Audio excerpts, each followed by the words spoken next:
44তম বিসিএসে cadre সংখ্যা বৃদ্ধির দাবিতে এই মুহূর্তে কিন্তু যেই অভিযাত্রাটি প্রধান উপদেষ্টা ডক্টর মোহাম্মদ ইউনূসের বাসভবন অভিমুখে যাওয়ার চেষ্টা করছিলেন শিক্ষার্থীরা, তাদেরকে কিন্তু পুলিশ পথরোধ করেছে এবং বাধা প্রদান করেছে এবং শিক্ষার্থীদের সাথে কিন্তু তারা কথা বলছিলেন। তাদের যে দাবিটি, সেই দাবিটি নিয়ে কিন্তু কথা বলছিলেন আইন শৃঙ্খলা রক্ষাকারী বাহিনীর সদস্য। তারা এই মুহূর্তে অবস্থান করছেন শাহবাগ থানার ঠিক উল্টো পাশে, যেখানে কিন্তু শাহবাগ হয়ে প্রধান উপদেষ্টা ডক্টর মোহাম্মদ ইউনূসের বাসভবন যাওয়ার চেষ্টা করছিলেন এই আন্দোলনকারীরা। তবে পুলিশ কিন্তু তাদের কথা শুনছিলেন এবং তাদের যে দাবিটি সেটি কিন্তু এই মুহূর্তে তারা শুনছিলেন।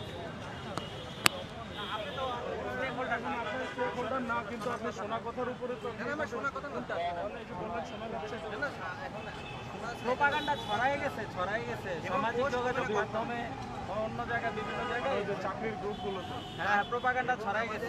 অনেকে অনেক কিছু, এটা তো মামুন ভাই ভালো মতো জানবেন, আপনি তো জানবেন ইনশাআল্লাহ। ভালো করে জ্ঞান এবং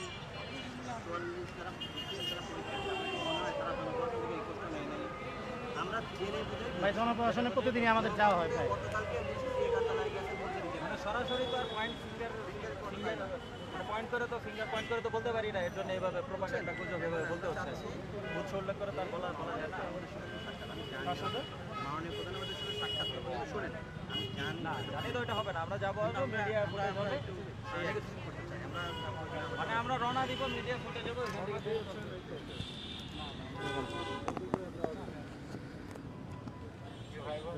টিএসসি থেকে আসছেন অলরেডি যমুনা রেসিডেন্স থেকে আমাদের কাছে ফোন আসছে, ইন্টারকন্টিনেন্টাল যাওয়া যাবে না।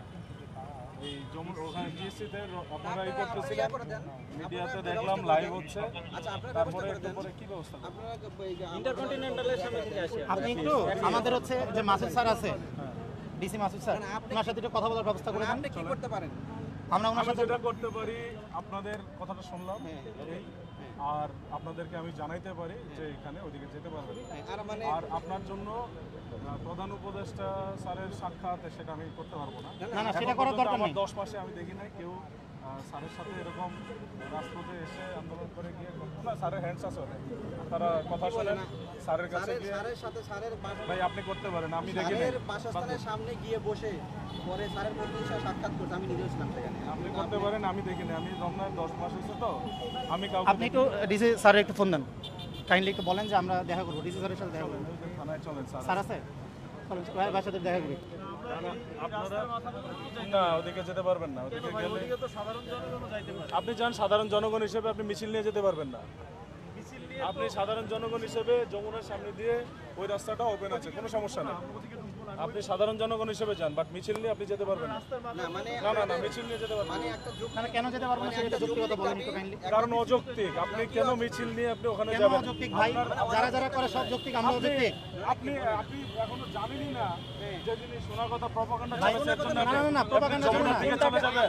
আপনি কোন টাকা প্রপাগান্ডা বলতেছেন? আরে ভাই আপনি যেটা বলতেছেন প্রপাগান্ডা বললাম, আমাদের যে ট্যাগিং করা হচ্ছে এটা প্রপাগান্ডা। এটা সরাইছে বলছেন না, আমাদের পথ যে পারবে না এটা তো নিশ্চিত, পোস্ট যে বাড়তেছে না এটা তো নিশ্চিত। কর্ম কমিশন সচিবালয় আছে না একটা, তারা বলছে আমরা জানি না, সরকার দিলে জানে, আমরা সব অফিস থেকে রিজেক্ট করে দিচ্ছি। বলছে পোস্ট বাড়বে না। 20 আমরা 44 এর পোস্ট আপনারা বাড়বে। কতজন ভাইবা দিচ্ছেন? আমরা 12000 11700। আপনারা কি 11000 এর প্রতিনিধি নাকি আপনারা নিজেরাই নিজেরা? আমাদের 11 প্রতিনিধি ভাই।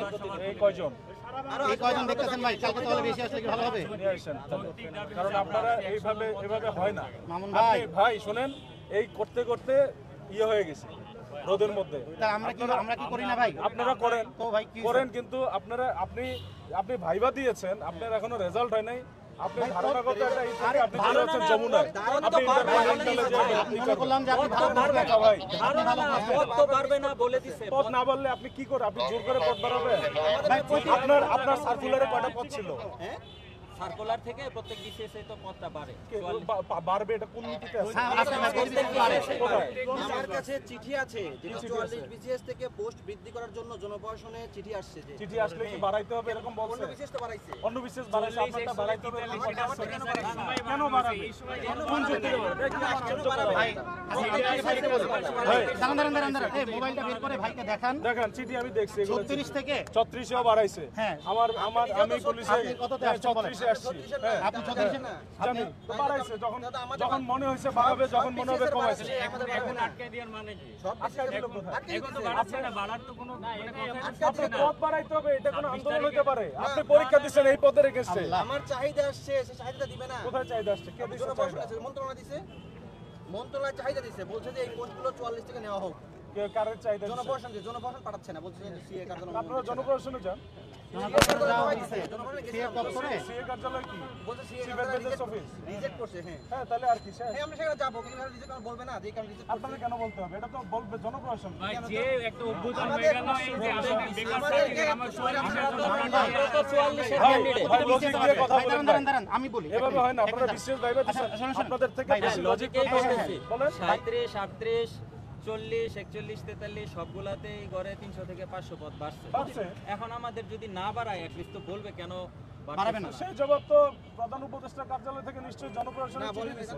আর না বললে সেটা তাদের দাপ্তরিক কাজ। এটা তো আপনি রাজপথে নেমে আপনি ওই অফিসিয়াল করেসপন্ডেন্সের জিনিস আপনি চাইতে পারেন না। আমরা অনেক দৌড়াদৌড়ি মানে রাজপথে নামে কিছুই করা যাবে না।